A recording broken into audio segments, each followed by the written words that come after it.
advances on to the round of 8 to play LGIM's MVP. So spawning up to the north here as our blue Protoss. He goes by the name of Mouse Mana. And spawning down to the south, representing the Zerg in the color red, he is Acer Nerchio. The final game comes down to Metropolis, a massive, massive map. God. It takes, for any Terran and Protoss player that play against Zerg, you have to beat 3 Zerg armies by the time you get to their economy line. It's a big map. It's going to take a lot out of both of these players, physically and mentally. And I'm interested to see who wins the war. Yep. This map has produced some interesting games in the past. Will it be able to do so here as Nerchio and Mana now? I think that, you know, I wouldn't be surprised if Mana just went for an 8-gate, I'll be honest with you.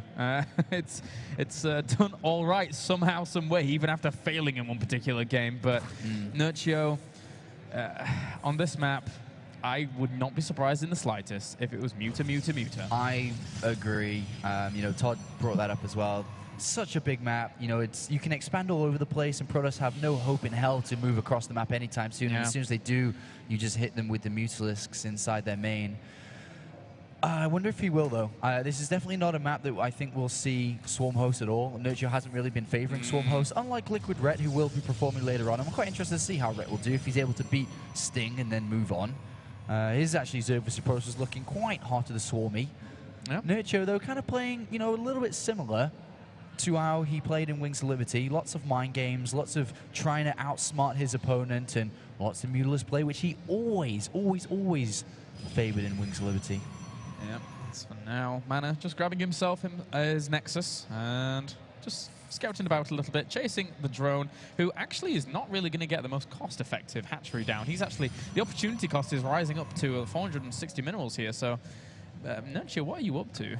Yeah, Nerchio will throw it down eventually here. It doesn't make sense for him to do anything else, so it just should be double expanding. But the Lynx will kill the pylon, and one expansion goes down on the third, and one should come down here as soon as that pylon is dead.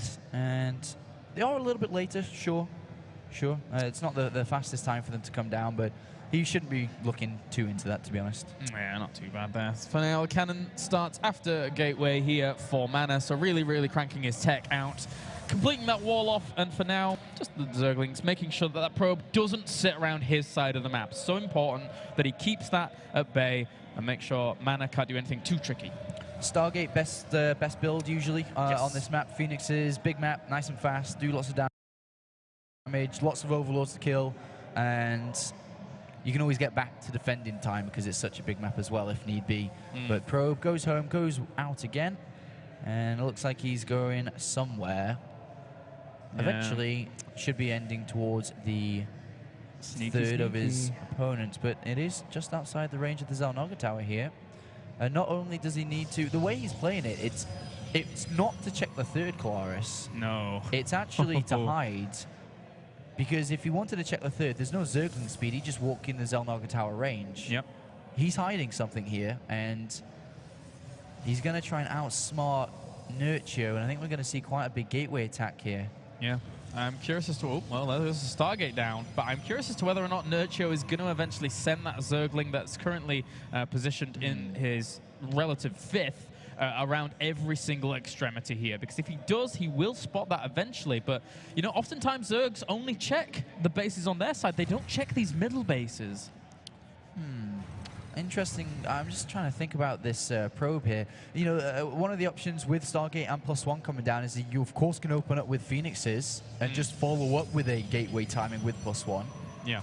Because the Stargate was thrown down first, +1 after, so +1 isn't too fast here. But we could, of course, be reading into it a little bit too much. But the moves that pro players make, there is a reason behind every one. There's a reason why that probe's there, and we're obviously trying to think about why it's there. So it's there for a reason. It's not just there. Yeah. I think if I had to give a wild stab in the dark, it feels like Phoenix and then maybe some fight 4-gate harass somehow, and then trying to take a base behind it. That's what it feels like to me. I mean, one of the strengths of doing something like that is if you think from a Zerg's perspective, they see Phoenixes, they build drones and spores. Yeah. So then they don't have what it needs to defend. But a follow-up 2-base all-in from Phoenix play is very uncommon. Very, very uncommon here. But if he's looking to punish, definitely could be. Gateways are coming down now inside the main base. One just additional for now. Just the one. He's going to save up a bit more, and he's kept that probe there, so more gateways are on the way. There's the second. Where's the Stop probe production, Kalaris, at 44. And whether it's just to squeeze out his gateways here and continue. Yeah, okay, so it's just to squeeze his gateways out. So I think the predictions that we had before seem very, very reasonable. He's starting to break down the rocks with the sentry as well. So Phoenix poking in at the main, maybe hitting 4-gate pressure at the third. Should that's going to die, but because he cleared out the watchtower, he didn't really see where that Nerchio didn't see where that probe came from, so he still does not know about this pylon. Didn't even know where the probe actually headed from. And there we are, going to have a bit of pressure. So 4 gateways coming down. Spire is on its way. No Roach Warren again. To be honest, if Mana just keeps kind of boosting his gateways and keeps on... Oh, sorry, there is a Roach Warren. Sorry, Adabisi. Adabisi, by the way, is observing. Hi, Adabisi. Yeah. Okay, so going to pick up a queen. Not going to kill that, though. Oh, actually will go down. Oh, sorry, there are 4 Phoenix there. I thought there was 3 for a second. Don't know why. But there we go. Few drones die as well on the gas, most importantly. Nom nom nom, getting those ones on the gas end. Oh, poor Stalker. This is a really nice timing for these Zealots to get in there. If they can get in there before the Roaches pop out. Remember, Roaches are coming from different hatcheries, not just the third base one. He can get quite a few kills. Yeah, and it is 9 Roaches in production here, whilst more Phoenix are, well, 1 more Phoenix was on the way. Does he know about the Spire yet? I don't think he does, right? I don't think so. Not yet. Not yet. It's inside the main base. It is hidden away. The Zealots have made their way towards this location. Going to pick off a couple of spores here, which will mean the Phoenixes can come in to aid the Zealots. And if he can get that back one, there's a lot of spores coming down here. Yeah, and still pylons actually littering the map with this annoying probe here. Yeah, indeed, good pickup. Will be able to kill off a few more Roaches whilst the Zealots do the damage at the bottom, but actually being constricted quite heavily by a few of those spores going down. And the Zerglings clean up the pylons in the back, but look at the supplies. Yeah, Mana 85 to 87. Good damage being dealt here by Mana. A lot of damage being done. Roaches and drones. And it's only going to continue. We see Nerchio building drones behind this. Hasn't had the opportunity to build and get his Mutalisk out. And then we do have the follow-up. Third Nexus. Robo's down. +2 on the way. A good opening. Good harassment. Good start for Mana if he wants to win the series. And he's spotted the Spire now too. So Phoenix production should want to continue. And killed off every single queen. One of them just popped now, but he only has 4 lava to really pump into. He's going to be lava constricted. He has 1,400 gas, but nothing we can really put it into, as well as a mineral restriction as well. Yeah, he's not actually going to build Mutalisk here. He's switched over to the Infestation Pit upon seeing the Phoenixes and realizing that, you know, it's probably most likely that Phoenix production should continue. Yeah. A little bit unlucky there for Mana, as that Overlord does goop that location up just right after that, and he will clear that up. And, you know, he's going to be able to claim his third base relatively easily here, whilst, oh, well, Nerchio swinging into Infestation Pit. He's going for still some, you know, relative mind games. It's kind of bad, though, to go for the Infestation Pit, because he doesn't have any evolution chambers, he doesn't have any upgrades, and again, that, you know, the game on Ohana, he has plus one carapace being made, but, you know, what for? Yeah. If he's not using Mules, he's not using... I guess they'll be good for Corruptors later on for sure, but it's going to be +2 units very soon, and we saw the efficiency that Mana can do with good micro and good force field. He can easily kill all this, and, well, does have to cancel that base there. The Mules are coming out, so just kind of waited a little bit. I guess that kind of makes sense. Going for the Infestation Pit and like going over to something else isn't good. So going over to Mules and sticking with what he originally was planned for is the smarter option here. And Mana, if he gets whiff of this, like the full committal to the Mutalisk, actually it looks like it might just be a wave of Mutalisks and then into Infestors. Well, he's going to defend with Infestors and on their spines and going to base trade here with the Mutalisks. Mana doesn't really know what's going on. He's moving out with +2 and Blink. Doesn't know if there are Mutalisks or not, but either way, he's still got a very strong army here. Yeah. Blink is a bit annoying that he doesn't have it, but with all these spines coming down, Roaches, Lings, Infestors too. He didn't get Pathogen Glands, though. No, he didn't. So that is kind of a hindrance here. He doesn't want to overspend in it, though. Oh, those two Immortals actually soaking up quite a lot of shots. Actually, Nerchio decides to focus down some of those sentries as well, but they're still soaking up a little bit of damage here as he pushes on in, but that's just too many spines. That's too much firepower here from Nerchio right now.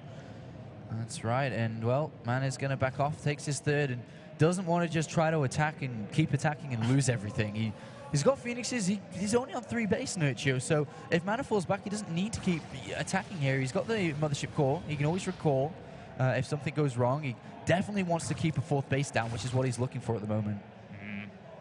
Well, he's going +2 carapace as well, so fully still committing to the additions on the air. And still actually Gliori Constitution going down as well, but for now, Mana grabbing himself +3, grabbing that Blink. That Nexus is now finished up. If he sticks on 3 bases and just continues to put on a little bit of pressure here and then, that's good, but he catches some Phoenix. That's a really nice catch there by Nerchio. That makes this a little bit different here, but remember, it's still +2 versus 0/0 ground units. And a real Immortal in that this time. And the Stalkers doing a fantastic job here of pushing this back. Nerchio forced to retreat out. And he isn't getting the opportunity to do the harassment to Mana with his Mutalisks. He's having to use them in defense, and that is not the position they want to be in. Mana behind this, 2nd Stargate. So he is really, really gathering the tools necessary to really hurt Nerchio. Yeah, I'm not too sure if Mana should be out on the map so much. It's just so risky considering it's 3 bases as a Zerg. I think that Mana was reading into it really well and saying that, he is on 3 bases. He's kind of teched all over the place. Yeah. But now it's time to go back and defend. He's stayed his welcome. He's kept Nerchio contained. There's no creep spread. There's no 4th base. The Zealots just stopping a 4th base. Now's Mana's time to defend and max out. This is what he needs to do to win this game. Max out with Storm. Phoenix's production is continuing, but the Mules are actually hitting in here on the natural in the main. And there's so many more Mutalisks in production, 16 on the way. They see the 2nd Stargate as well, but that doesn't deter him from actually continuing that production as Roaches are piling on towards the 3rd here. And I mean, Mana, once again, there's the potential that he gets stretched thin, and it could be a little bit scary. Templar Archives with... That's the 2nd Templar Archives, actually. Is it? Yeah, he's got one right in the back of the mineral line already. Well, that safety one. Safety, yeah. Safety one. So, getting Storm, getting +1 for the Phoenixes, continuing Phoenix production. Mana's in good shape to beat Nerchio here. Really good shape. But he has to hold on versus this massive attack. Remember, he's in good shape if he can get towards Storm. If he can get towards a high Phoenix count, but he doesn't have right now. And with +2 carapace finishing for these Mutalisks, turning off all the gateways to stop production towards the 3rd. Nerchio's coming crashing through here very shortly. Yeah, those pylons need to go down right now, if anything. Mana is slightly waning in his control during this game right here. As for now, I mean, the Zerglings and Roaches are going to pile on. He needs to throw down the force fields.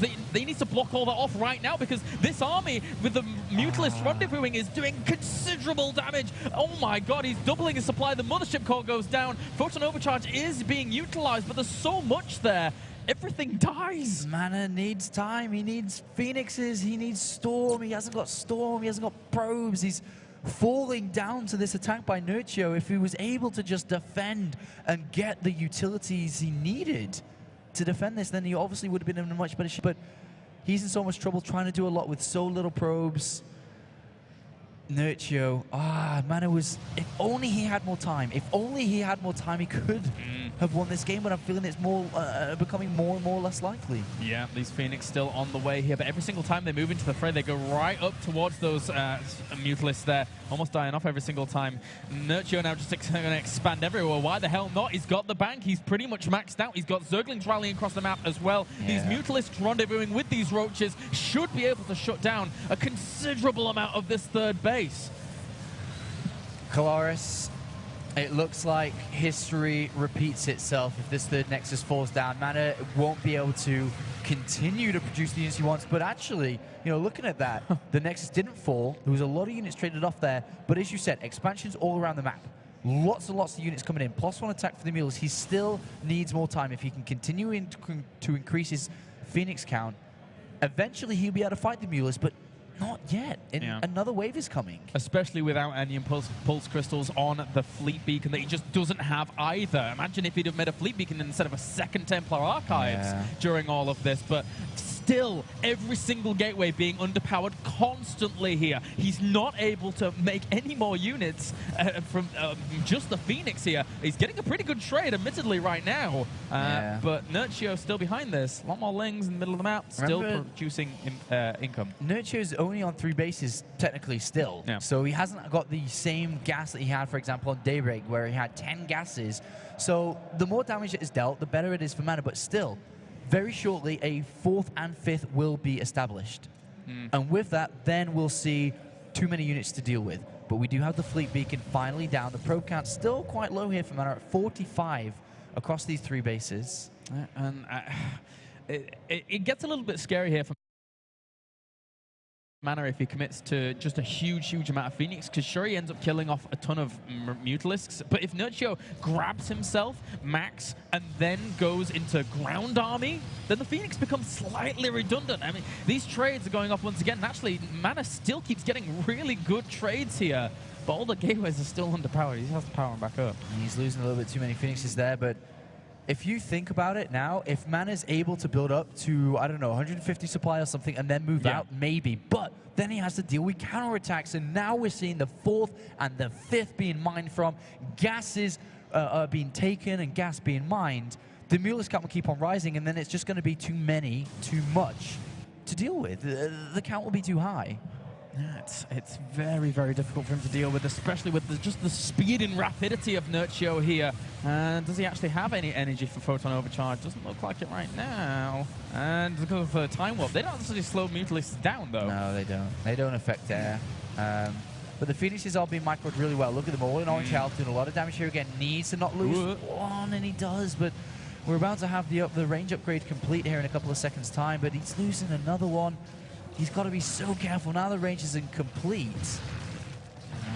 But look at the gas income compared to Mana. It's skyrocketing. It must be close to 1,000 gas per minute now. Yeah. Must be close. I think the interesting thing is that if Mana continues to hold on, he's slowly evening up the supply gap. There's only ever Lings and Mutalisks on the way for Nerchio, and Nerchio is just fully committing to assault. But Mana, he is evening it up. And Spines, though, man. That's true. Even if he does have the army to kill Nerchio's army and then win the game, he's got to get through Spines first, and it's not going to be easy. There's like no ground upgrades actually for Nerchio out right now. I mean, it's not going to make a massive difference just yet, but well, Mana, he's really far out here. The Zealots are going to go for some harassment in this base, but they're not really going to do too much. I still think there's just going to be too many Mutalisks at the end of this fight here. With +2 carapace, +1 attack, Mana, if he wants to win, has to fight.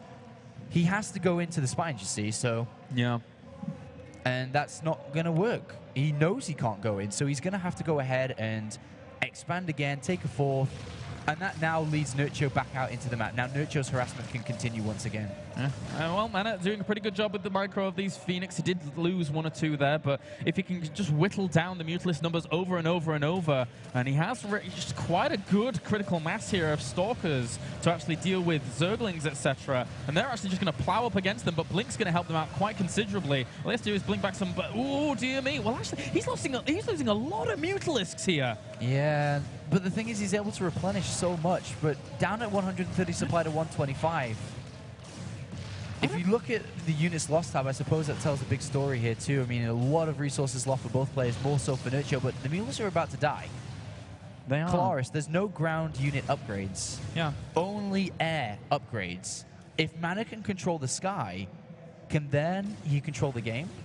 Potentially. I mean, if he has enough Phoenix out, and then maybe, on 3 base, whilst he tries to grab a 4th base, maybe go for Void Rays, and then use those to really not only control the sky again, even more so, but then really rip into the ground army that's going to disintegrate under that pressure.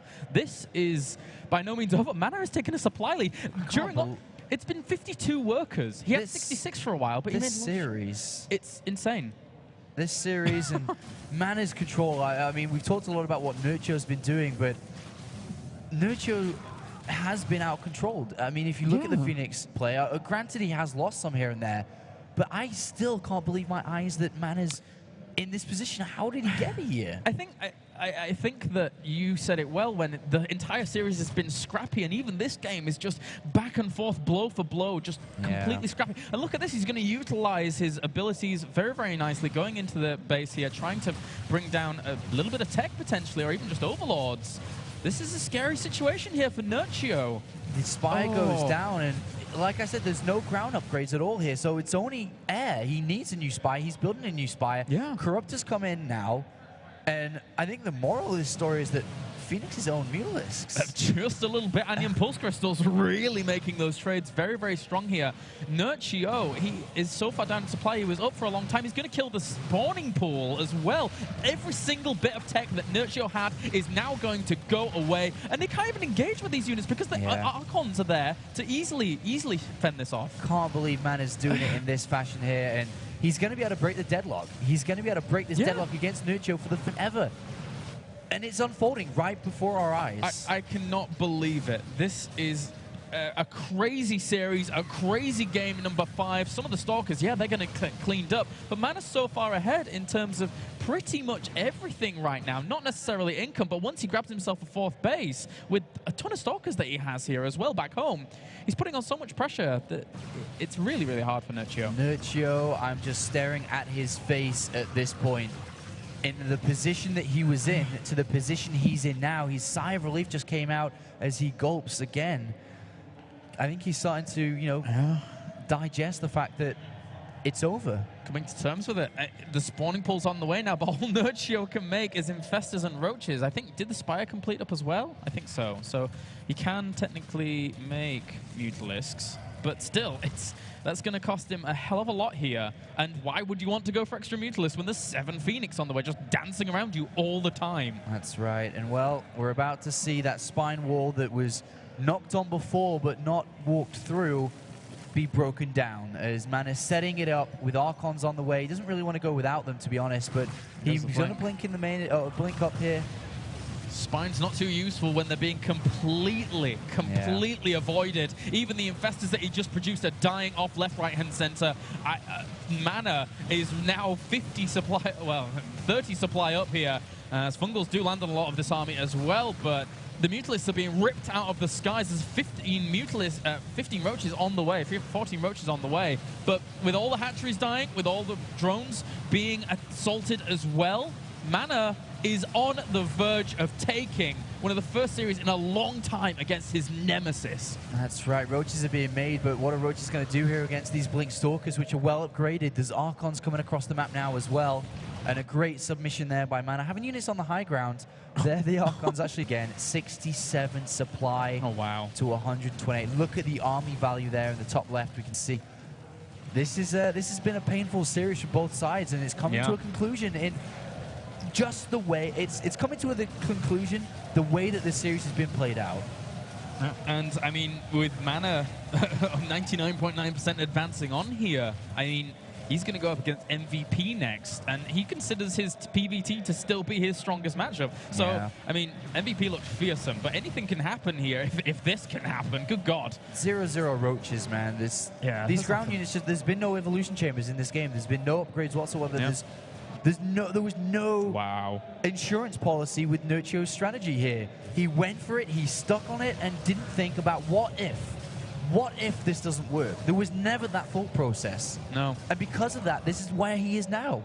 He's got no upgrades, he's got minimal units, and he's about to lose for the first time ever to Mana. And it does come down in Heart of the Swarm, as Nerchio did think could happen.